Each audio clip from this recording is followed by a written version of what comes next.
비교과 활동을 병행하면서도 수능 만점의 쾌거를 이룬 재학생들. 그들의 공부법이 궁금하다.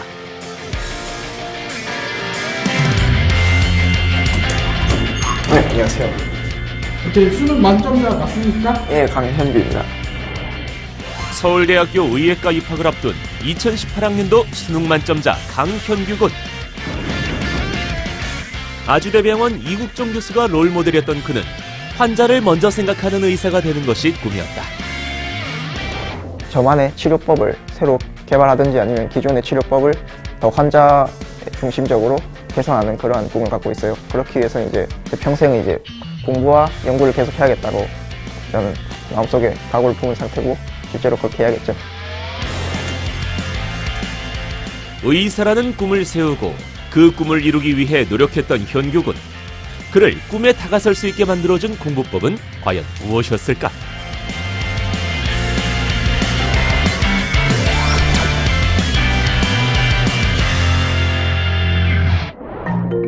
네, 여기가 제가 수능을 공부하면서 사용한 방입니다. 들어오세요. 수능 시험을 치른 지 어느덧 3개월. 하지만 그의 방엔 공부의 흔적이 빼곡히 남아 있었는데 이 많은 문제집과 참고서를 어떤 식으로 공부한 걸까? 저는 공부를 좀 일단 계획적으로 좀 하겠다고 생각을 했어요. 일단 학기 중에는 주 단위로 공부를 계획을 했고 이제 방학 때는 시간이 많으니까 그 주 단위로 계획한 거를 일 단위로 바꿔서 했죠. 야자나 뭐 자투리 시간 이런 거 다 합하면은 하루에 뭐 4시간 정도 공부 시간이 생겨요. 그거를 3시간, 1시간을 일단 쪼개고 그리고 월, 화, 수, 목, 금이 있는데 이게 월, 수, 금을 이제 국어, 화목을 수학 이런 식으로 짜고 이제 과학은 매일 하는 식으로 그렇게 짰어요. 또 이제 3학년 되면 또 공부 시간이 늘거든요. 쉬는 시간도 쌤이 많이 주시고 해서 그걸 이제 또 뭐 수학이나 국어 같은 걸 짜놓는 식으로 주 단위로 공부 계획을 짜서 그걸 지켰고요. 주말에는 국어, 수학, 영어, 과학을 다 풀어보는 식으로 그렇게 공부를 했어요. 시간을 정해놓고 무작정 공부에 돌입하는 것은 아니었다. 계획을 이루기 위해 꼭 거치는 과정이 있었다는데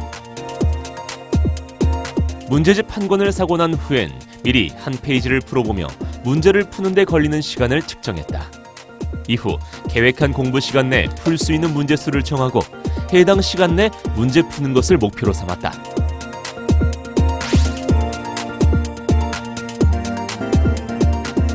당연히 문제집마다도 난이도가 다르고요. 뭐 보편적인 평가가 있긴 한데 그게 또 뭐 쉽다고 평가되는 게 저한테는 안 쉬울 수도 있고 어렵다고 평가되는 게 저한테는 별로 그렇게 안 어려울 수도 있잖아요. 결국 제가 공부하는 거니까 제가 이 문제집을 뭐 평균적으로 한 문제당 몇 분이 걸릴지를 먼저 측정해보고 그렇게 계획을 짜면은 실현할 수가 있는 거죠. 뭐 딱 보고 뭐 20개씩 풀겠다 했는데 문제가 너무 어려워서 그걸 못하면은 저는 그게 더 손해라고 생각하거든요. 그렇기 때문에 제 실력이랑 이 문제 수준을 파악하고 그렇게 계획을 짜서 공부를 했어요. 계획한 시간 동안 목표한 양을 다 마치고 나면 잠을 청했는데 그 시간은 12시를 넘지 않았다. 무조건 하루 7시간 수면을 유지하려 했다.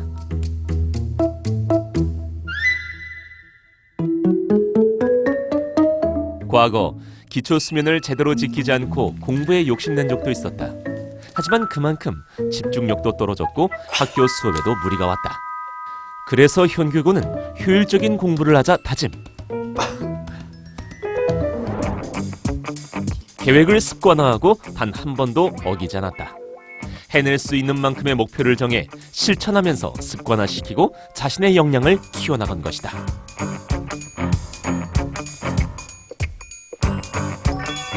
거기에 또 하나 습관화시킨 것. 공부방 안 넓은 책상을 두고도 교실 책걸상을 이용한 것이라는데 이 책상을 사용하게 된 계기는 무엇이었을까?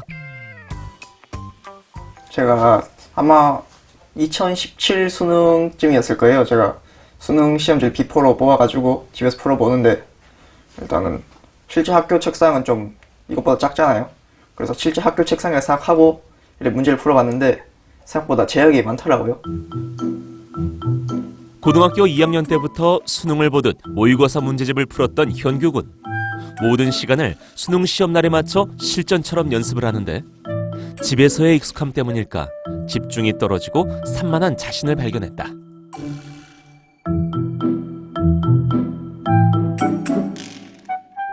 실험을 하나 말씀드릴게요. 어떤 실험이냐면 시험을 봤을 때 성적이 제일 잘 나오는 공부 환경이 어디냐 했을 때 내가 평상시에 공부했던 환경에서 시험을 보면 점수가 제일 높게 나와요. 이게 무슨 말씀이냐면 우리가 수능 시험이나 이런 거 보는 곳이 어딘가요? 여기 학교 교실이잖아요. 그래서 사실 학교 교실에서 공부를 하는 게 이제 성적을 가장 이제 최적의 컨디션이나 이제 성적 높게 나오는데 가장 효과적인 방법이라는 거죠. 그래서 최대한 흡사한 환경을 만들어 줘야 되는데 그게 가급적이면 학교에서 공부를 하는 게 효과적이겠지만 근데 굳이 학교에 가지 않더라도 어떤 내가 학교식의 책걸상을 쓰는 거는 좀 효율적인 전략이 될 수 있겠죠. 수능장의 환경에 익숙해져야겠다 생각한 현규군은 모의고사를 보는 날이면 교실 책걸상을 이용했다. 고사장과 흡사한 상태에서 실전 연습을 하고 작아진 책상 안에서 공간 활용도 익힌 것이다. 이 습관은 심리적으로도 안정되게 만들어 수능날 현규군에게 많은 도움이 되었다는데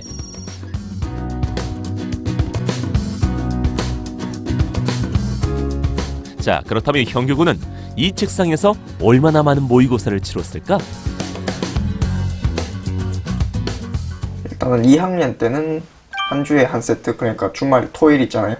그 토요일 통틀어서 국어, 수학, 영어, 과학 한 세트를 했고요. 이제 4학년 올라가서는 좀 그걸 늘려서 토요일에 한 세트, 일요일에 한 세트, 그래서 일주일에 총 2세트가 되죠.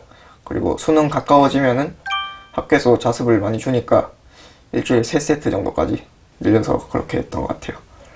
그럼 도합 얼마나 한 것 같아요? 세트 단위로 치면은 100세트는 넘지 않을까요?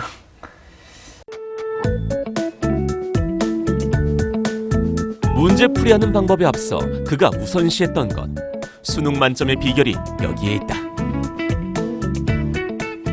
계획대로 꾸준히 한 거, 그리고 계획을 익숙하게 만드는 습관, 그 다음에 역시 시험장에서의 문제풀이를 또 익숙하게 만들기 위해서 많은 실전 연습을 한 것 정도?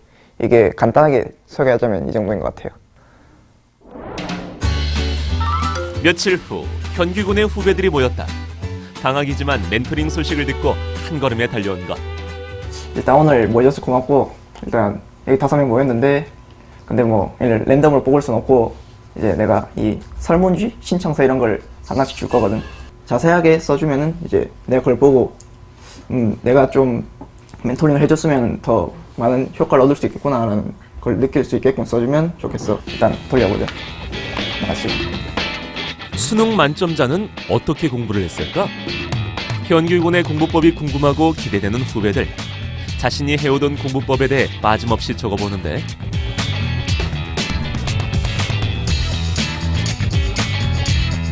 아무리 좋은 공부법이라 하더라도 배우는 사람에게 맞지 않으면 헛수고가 될 터.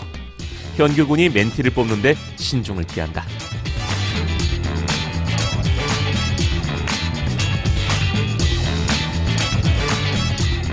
네, 여러 친구들 글 써놓은 걸 다 봤는데요.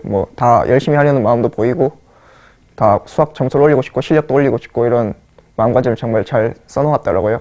그래도 저는 그 중에 한 친구가 좀 눈에 띄었는데 그 친구는 이제 전반적으로 수학 공부를 어떻게 해야 되는지, 어떤 습관을 가지고 수학을 공부해야 되는지에 대해서 항상 고민하는 그런 흔적이 보이더라고요. 그래서 저는 그 친구가 좀 눈에 띄고 한번 멘토링 해보면 좋지 않을까 하고 생각해보고 있어요. 현규군이 선택한 멘티는 과연 누구일까?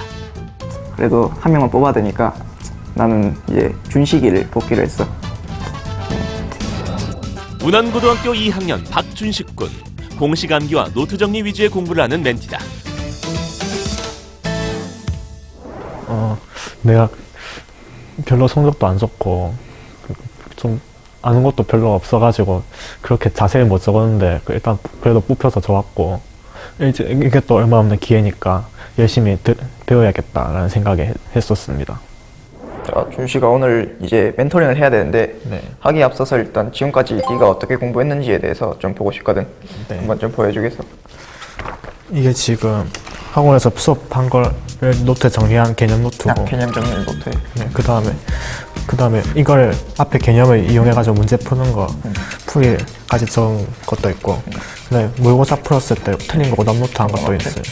그러면은 이제 학교나 학원에서 선생님께서 개념을 쭉 설명해 주시고 교과서에 있는 걸 옮겨 적고 그걸 네가 외워서 그렇게 풀었다 이 소리야. 네, 근데 공식만 외워서 하는 거지. 그 유도 과정 자체 이해하는 건 아니라. 이해는 아니에요. 하기 힘들었고. 네. 뭐 물론 생각도 하긴 하는데 뭐 이해를 잘 못하고 문제를 이해를 그냥 못하고. 받아 적는 경우도 있고 아니면 그냥 생각을 하면서 하긴 하는데 왜 이걸 해야 되는지 그런 걸 안 하고 그냥 과정만 생각하면서 적는 경우도 있어요. 그러니까 뭐 공식을 그냥 외우면은 3점짜리까지는 그냥 풀 수가 있을 거야 아마. 네. 뭐 실제로 3점짜리는 그냥 공식만 쓰면 풀리기 때문에. 근데 4점 좀 어려운 문제로 오면은 이제 공식을 활용을 해서 언제 그 공식을 쓸지 네가 판단을 해서 문제를 풀어야 되기 때문에 그 공식이 적어도 왜 나왔고 어떻게 나왔으며 뭐 어떤 상황에서 쓰는지 이런 거는 네가 딱 개념 정리를 해두는 게 좋을 것 같아. 뭐 그렇게 하다 보면은 이제 수학 공식을 외운다는 개념이 아니라 안다는 개념으로 바뀔 수가 있어. 예를 들어 볼게. 네가 지금 다니는 학교 이름이 뭐야? 우남고등학교요. 그걸 네가 외웠다고 안 하고 안다고 하지. 네. 그러니까 평소에 그냥 무슨 일 있어도 이게 뭐야 저게 뭐야 라는 거를 그냥 굳이 떠올리지 않고도 이땐 이거다라는 걸 알고 있어야 돼. 그 정도 수준에 이르면 이제 최상위권까지 도약할 수 있는 거지. 그 완벽히 그 경지에 이르지 못하더라도 뭐 그렇게 하기 위해 노력을 하면 충분히 성적도 많이 오를 수 있을 거고 수학 실력도 많이 오를 수 있을 거야. 네. 자, 그러면 이제 어떻게 내가 이 경지에 이르기까지 어떻게 공부했는지를 좀 설명을 해줄게. 이 문제를 예시를 통해서. 일단은 문제를 쭉 보면은 어떤 문제인지 대강 알 수가 있거든. 보면은 뭐 첫 번째 단계 이거 문제를 쭉 보고 미분기호도 있고 뭐 적분기호도 있고 뭐 여러 가지 있는 대강 무슨 문제야겠다. 뭐 사실 거의 정해져 있긴 한데 그걸 일단 그거라도 해놓는 게 좋거든. 이렇게 문제 속에서 뭐 의도를 파악하는 예가 몇 가지 있어. 수학 문제 풀이 방향을 파악하는 방법. 문제에 포함된 조건을 파악하고 조건에 해당하는 개념을 떠올려 그 안에서 힌트를 찾는다.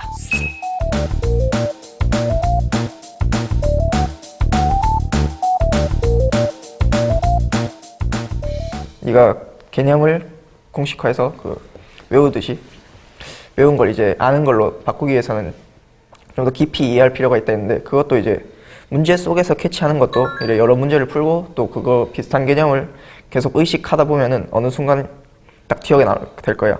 그 다음 단계는 뭐냐면 이제 아까 생각을 했잖아.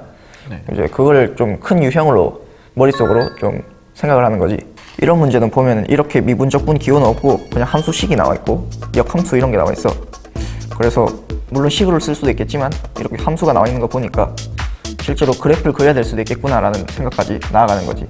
다음으로 넘어갈 때는 조건, 그리고 답, 문제 구하는 거 이걸 다 보고 얘들이 어떻게 연결될 수 있을지를 생각을 하는 거야.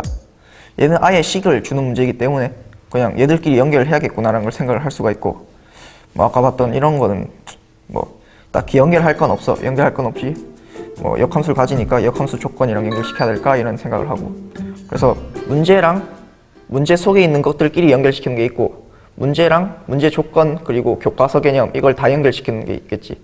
그래서 그거를 생각을 할 필요가 있는데 그러기 위해서는 이제 공식이나 개념들을 좀 명확하게 좀 깊이 있게 알 필요가 있는 거고 뭐 역시 말로만 하면 추상적이니까 실제로 한번 해보는 게 낫겠지. 뭐 완벽하게 풀지 못하더라도 일단 문제끼리 어떻게 연결될 수 있을지라도 조금씩 다 생각을 해보고 적어봐. 수학 문제를 접할 때면 공식 대입에 급급했던 멘티. 문제를 푸는 것에서 벗어나 문제와 조건 사이 연결고리를 찾고 교과서 개념을 대입하는 것이 쉽지만은 않다. 문제가 어려워. 확실히 어렵지. 이게 실제로 고등학교 3학년들 21번 30번 3학년들도 뭐 대다수가 못 푼다는 21번 30번이야. 이거 지금부터 풀 수 있으면 굳이 여기 있을 필요가 없겠지. 그래도 내가 풀이하는 걸 보니까 접근은 괜찮아. 이제 이 접근에서 교과서 개념을 끄집어와서 답을 내는데 조금 어려움이 있는 것 같거든. 식을 변형하는 데 있어서 교과서 개념이랑 어떻게 연결할 수 있을지에 대해서 그렇게 의식하는 그러한 것들 그렇게 공부를 하다 보면은 그게 이제 넘어가는 단계가 있을 수 있을 거야.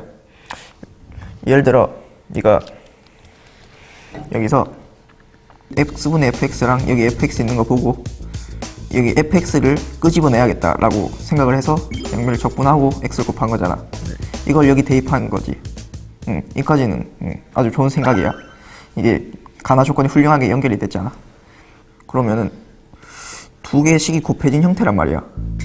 두 개씩 곱해진 거는 고등학교에서 두 가지를 배워. 치환적분과 부분적분. 치환적분을 언제 하고 부분적분을 언제 하는지, 그리고 이들이 어떻게 해서 나오게 됐는지, 이것들을 알아야 이걸 이제 어떻게 적분할지를 생각할 수 있게 되는 거거든. 뭐 결론부터 말해주자면 여기서는 부분적분을 써야 돼.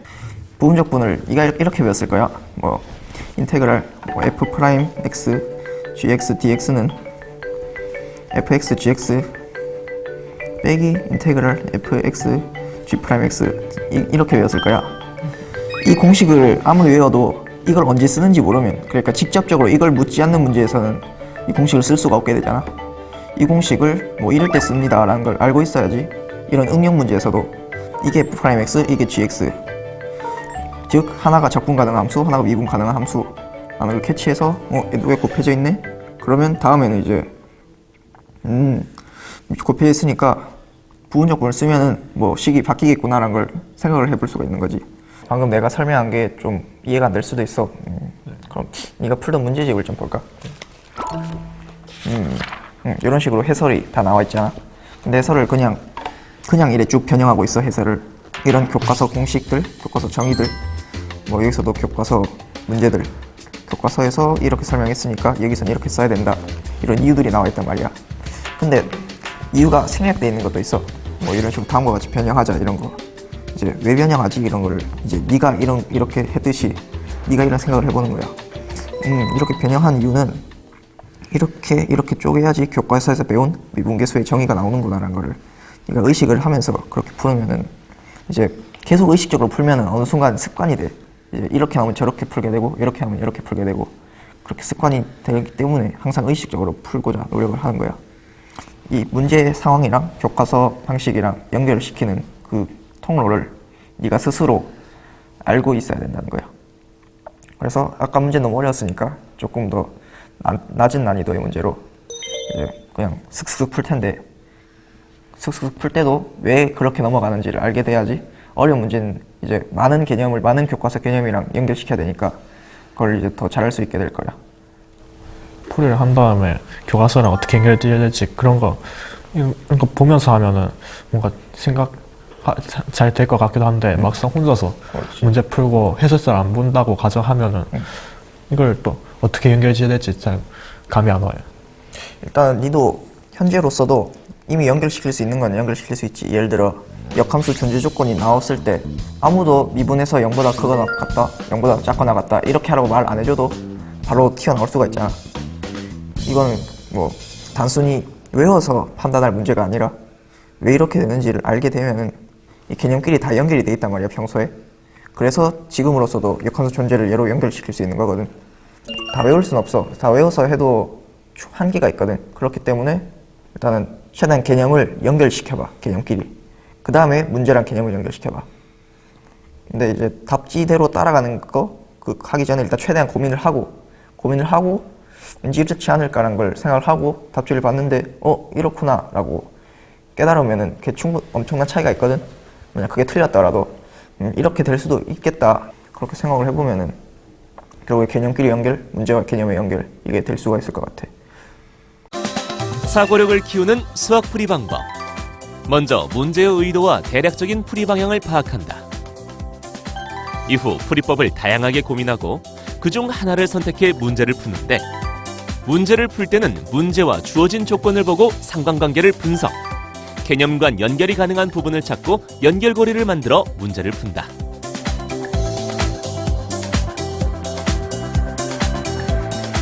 이 학생의 경우에는 그렇게 관계를 찾으려고 함으로 인해서 문제 안에서의 힌트를 최대로 얻어내고 그리고 풀이를 시작한다고 볼 수가 있어요. 일반적인 학생들은 그 여유가 이제 없다 보니까 내가 아는 것들이 있으면 빨리 식변형하고 막 계산하고 이렇게 들어가게 되잖아요. 근데 요걸 꼭 생각을 하고 바로는 그게 아마 안 될 거예요. 그래서 복습할 때는 그냥 이렇게 내가 조금 더 생각을 한 걸음 뒤에서 해서 볼 수 있는 방법이 무엇인지를 찾아야 되겠다 하면 좋을 것 같습니다. 멘토링을 마친 준식군.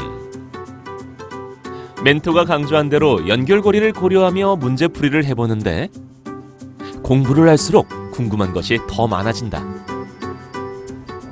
교과서 내용도 많다 보니까 뭘 여기에 연결해야 될지 아니면 뭘 저기에 연결될지 그런 것도 다 일일이 생각하려고 하니까 너무 복잡해요. 그래서 이게 평소에 여러 문제를 풀 거잖아. 근데 뭐 모든 문제를 맞추면 좋겠지만 사실 그러기 힘든 게 사실이지. 뭐 몰라서 못 풀 수도 있고 뭐 어디선가 실수가 발생해서 그냥 답이 틀릴 수도 있어. 그런 거를 이제 네가 했듯이 오답노트를 정리하면 되는데, 일단은 틀린 문제를 열에 적자. 틀린 문제를 적든지 붙이든지 하고, 뭐 이제 풀이를 쭉 쓸 거잖아. 뭐 처음부터 끝까지 다 쓰는 것도 있고, 아니면 뭐 이렇게 일부분만 잡아서 필요한 부분만, 몰랐던 부분만 쓰는 경우도 있는데, 내가 보기에 처음 할 때는 이제 처음부터 쭉 쓰는 게 좋을 것 같아. 왜냐면은 중간중간에 또 이래 풀이가 여러 개 있을 건데, 뭐 어떤 비약이 있었을 수도 있고, 뭐 그냥 운 좋게 맞았을 수도 있기 때문에 이렇게 쭉 쓴 다음에 이제 뭐 이제 한 풀이에서 다음 풀이 넘어갈 때 어떤 개념이 쓰였는지, 어떤 개념이 쓰였는지, 어떤 공식이 쓰였는지, 이런 것들을 왜 어떻게 쓰였는지를 적어보는 거야. 뭐 여기도 마찬가지고 이런 식으로 쭉 써서 이제 다음에는 어떻게 하자, 이런 것까지 항상 생각을 해보면은 이제 몰라서 틀리는 문제에서 비슷한 유형이 나오면은 이제 다음에는 이제 어떻게 풀까 하는 걸 고민하면서 또 그렇게 풀 수 있게 되는 거지. 이제 이거 말고, 몰라서 못 푼 거 말고 실수로 틀린 경우에는, 예를 들어 제일 많이 한 실수인 계산 실수 있잖아. 계산 실수는 의식을 하지 않으면 계속 틀려. 이게 아무리 실력이 좋은 사람이라도 틀릴 수 있거든, 계산 실수는. 그래서 나는 어떻게 했냐면은, 뭐 더하기, 빼기, 곱셈, 나눗셈 제일 기초적인 사칙계산이잖아. 그걸 일단은 평소에 자주 한다는 걸 의식을 하고, 간단한 계산이라도 항상 한 다음에 검산을 하고 넘어갔어. 예를 들어 뭐 101 빼기 뭐 23 이런 간단한 계산이라도 빼기를 한 다음에 거꾸로 더하기 한 번만 더 해보면 검산이 되잖아. 그러한 개인만의 여러 검산 방법 또는 실수를 줄이는 습관 같은 걸 길러두면은 그런 사소한 실수 같은 건 줄이는데 많은 도움을 받았고, 니도 도움을 받을 수 있을 거라고 생각해. 그러면 혹시 공부할 때 습관, 그러니까 국어할 때는 어떻게 했는지, 영어할 때 어떻게 하는지, 탐구할 때는 그런 것도 혹시 말씀해 주실 수 있어요? 일단은 내가 1학년하고 2학년 초까지는 모든 과목을 거의 개념 정도를 많이 채우려고 했어. 뭐 개념이라면 이제 과목마다 조금씩 다른데, 국어 같은 경우는 문학, 독서, 뭐 문법 이런 개념들, 개념어들, 그 다음에 문학 작품들 좀 보고, 그 다음에 뭐 수학 같은 거는 계속 강조했듯이 개념 공부를 그렇게 연결 지으면서 했고, 영어는 단어나 문법, 구문들 독해하는 것 쭉 연습하고, 이제 탐구도 당연히 개념이 중요하니까 쭉 외웠고, 그리고 이제 개념만 하진 않았고, 당연히 개념과 문풀을 좀 병행하면서 문제풀이에 있어 중요한 개념들은 또 그만큼 다시 정리하고 이런 공부를 했고, 3학년 돼서 이제 개념이랑 문제풀이 공부를 쭉 하면서 실력이 많이 쌓였잖아. 그래서 3학년 돼서는 수학 문제 풀 때 내가 어떻게든 답을 내기 전까지는 답지를 절대 안 봤어. 어떻게든 답을 내기 전까지는. 답을 낸 다음에 이제 답 맞는지 보고, 틀렸으면 또 답지 안 보고 다시 고친 다음에 답이 맞았으면 이제 답지를 보는 거지. 답지를 볼 때 내 풀이랑 답지 풀이 비교해봐. 그러면 거의 완전히 같을 때도 있고 좀 다를 때도 있거든. 다르면은 뭐 이렇게 풀 수도 있구나, 뭐 이래 생각할 수도 있구나, 이런 것까지 체크할 수 있잖아. 이런 과정을 거쳐서 여러 풀이들을 좀 내가 많이 알 수 있도록 그렇게 공부를 많이 했던 것 같아. 그래, 수능이 가까이 됐을 때 평소처럼 공부를 했는지, 아니면 수능 때를 대비한 특별한 다른 공부법이 있는지, 그게 궁금하네요. 사실 수능이 가까워지면은 이제 수업 시간에 대부분 자습을 주시고 해서 거의 방학 정도로 공부할 시간이 많아지거든. 방학 때는 하루에 모든 과목 공부를 다 했거든. 국어, 수학, 영어, 과학. 이걸 학교에서 다 했지, 학교에서 이제 야자까지 다 하면 거의 10시간 이상은 공부 시간이 주어질 것 같거든. 이제 수능 가까워지면 국어 뭐 2시간 공부하고, 수학 뭐 2-3시간 공부하고, 뭐 탐구 2-3시간 공부하고, 이런 식으로. 그래서 큰 차이는 없어. 다만 평소 학기에는 시간이 별로 없으니까 일주일 단위로 공부를 계획한 거를 이제 방학 때나 아니면 수능 가까워졌을 때, 시간 많았을 때 같은 경우 하루 단위로 모든 과목 공부를 하게끔 그렇게 계획을 짜서 그냥 계속 문제풀이 연습하고 감 잃지 않게 유지하고 그런 연습을 계속했어. 수능 당일 되면 저는 엄청 떨려가지고 아예 문제를 자체 못 풀 것 같던데, 형은 어떻게 했었어요?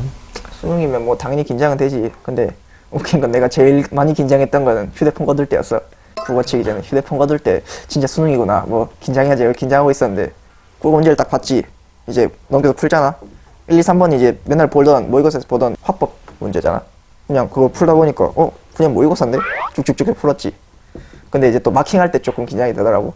마킹 잘못하면 안 된다 그래서 긴장을 해서 마킹을 했는데 수능날 내가 확인하면서 마킹 실수 잡은 게 3개야. 그래서 참 내가 시간이 남았던 게 다행이었지. 그래서 평소보다 긴장이 되는 거 맞는데 문제를 풀 때는 이제 모의고사 연습을 내가 하도 많이 해서 그런지 그냥 습관대로 쭉쭉 풀 수가 있었어. 그래서 내가 수능 끝나고도 이런 연습 많이 해놓으면은 이제 습관이 돼서 그냥 문제 풀 때는 평소대로라 생각하고 할 수 있다 이렇게 좀 말을 많이 해줬었지. 도움이 되죠. 저도 그렇게 했으니까요. 그러니까 어떤 식이냐면 이렇게 이제 형규 학생처럼 아예 매번 시험으로 돌려도 되는데요. 설령 그렇게 굳이 하지 않더라도 국어 시험 보는 시간에는 국어 공부를 하고 수학 그 시험 보는 시간에는 수학 공부를 하고 이런 식으로만 해줘도 되게 효과적이에요. 저 같은 경우는 심지어 이제 학교에서 급식이 나오는데도 도시락을 일부러 싸가지고 갔어요. 그러니까 아직 수능이 아닌데도 한 며칠 동안.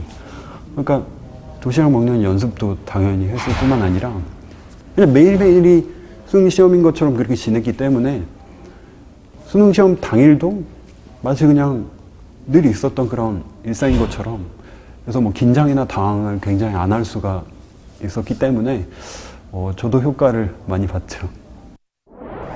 쉬는 시간 10분 동안 공부할 때 솔직히 문제집 들고 가면 너무 많아가지고 그렇게 별로 못 볼 것 같은데 형은 어떻게 했었어요? 나 같은 경우 이제 그냥 실수 노트만 보고 친구들이랑 적절히 대화하면서 긴장을 풀려고 그렇게 했었고 뭐 10분 내내 공부할 필요는 없는 것 같아. 한 5에서 7분 정도 공부하고 친구들이랑 일상적인 대화하면서 그냥 긴장 푸는 것도 나는 나쁘지 않은 방법이라 생각해.